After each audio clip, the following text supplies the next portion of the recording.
మేము ఆ లిమిటేషన్ తొలగించడానికి ఆర్డినెన్స్ పంపించినాము. 42% రిజర్వేషన్లు విద్యా ఉద్యోగ అవకాశాలలో రాజకీయ రిజర్వేషన్లు పంపించిన బిల్లులు వేరు. 2018లో తెలంగాణ రాష్ట్రంలో చంద్రశేఖరరావు గారు రిజర్వేషన్లను 50%కి పరిమితి చేస్తూ పంచాయతీరాజ్ చట్టాన్ని సవరించిండు. 50% కంటే ఎక్కువ రిజర్వేషన్లు ఇవ్వకుండా చంద్రశేఖరరావు గారు బీసీలకు అన్యాయం చేసిండు చట్టం చేయడం ద్వారా.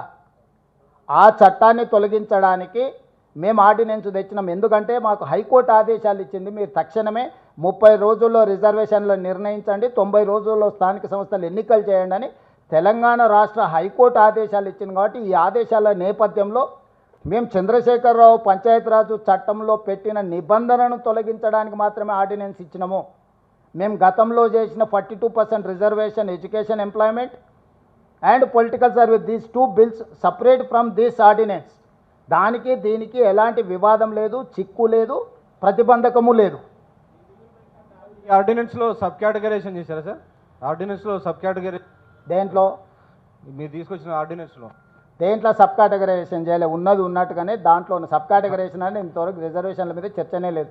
కామారెడ్డి డిక్లరేషన్ కాంగ్రెస్ పార్టీ చేసిన సబ్ కేటగరైజేషన్ ఆ పర్సంటేజ్ వచ్చినాక అప్పుడు సబ్ కేటగరైజేషన్ మీద పోదాం. మీకు బ్లాంకెట్గా ఒక కోటా అలాట్ అయిన తర్వాత అప్పుడు సబ్ కేటగరైజేషన్ ఎట్లా చేయాలి, ఏం చేయాలని దాని మీద కూడా ఒక ఎక్స్పర్ట్ ఒపీనియన్ తీసుకోవాలి. ప్రతి వాళ్ళు మేము అత్యంత వెనుకబాటుతనంతో ఉన్నాం, మా రిజర్వేషన్లు పెంచాలంటారు. ప్రతి వాళ్ళు ఒక నెంబర్ చెప్తున్నారు. సో ఇప్పుడు ఈ డేటా ముందర పెట్టుకొని అన్ని రకాల ఎనాలిసిస్ చేసినాం. ఇప్పుడు ఇండిపెండెంట్ ఎక్స్పర్ట్స్ అడ్వైజరీ కమిటీ ఇచ్చిన నివేదికను సభలో పెట్టి చర్చ చేసి తద్వారా మీ అభిప్రాయాలు అందరూ కూడా పరిగణలోకి తీసుకుంటాం. వాళ్ళకి చిత్తశుద్ధి లేదని, అఖిలపక్షానికి నాయకుడు లేడు, ఆయన నిద్రపోతున్నాడు పాపం, పిల్లలేమో ఉబలాట పడుతుర్రు. ఆ పిల్లలకేమో కోతులకు కొబ్బరికి చిక్క దొరికినట్టు ఆయన ఇంట్లో వండుకోవడంతో ఆ కుర్చీలో కూర్చున్నామని ఆ కోతులన్నీ దుంకులాడుతున్నాయి. ఆ కోతులను పెట్టుకొని ఏడిగిపోతావు. తాను జడివిన కోతి వనవల్ల జడిచాయని వెనకటికో సామెత ఉంది, తెలుసు కదా. ఇంకో తోకపారితే అయినా ఆయన చెప్పిన మేము సహకరించామని ఇంకెవరిని తెచ్చుకోవాలి. ఎంఐఎం ఎట్లాగో ఎంపీ ఉన్నాడు పార్లమెంట్లో, ఆయన సహకారం ఎట్లాగో రేపు తీసుకుంటాము.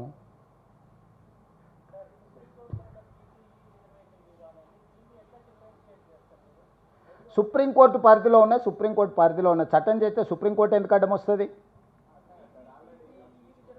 కరెక్టే విజయభాస్కర్ గారు, మీరు నా పాయింట్ అర్థం చేసుకుంటలేరు. మనం చట్టం చేసుకుంటే చట్టం ఒకటి ఉంటే అక్కడ అమలు జరుగుతున్నది ఇంకొకటి అయితే కోర్టు ఇంటర్వ్యూన్ అవుద్ది. నువ్వు చట్టమే చేసుకున్న తర్వాత ఆ రిజర్వేషన్ ఏంది? 50% పరిమితి దాటొద్దని, అవునా? 50% లోపల ఉండాలనే కదా వాళ్ళు చెప్పింది.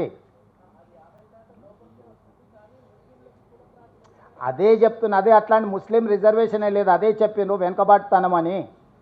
50% అనే పరిధి కూడా దాటిపోయింది. ఈడబ్ల్యూఎస్ రిజర్వేషన్ 10% ఎప్పుడైతే ఇచ్చారో మీరు చెప్పిన 50% అనే సూత్రమే వర్తించదు.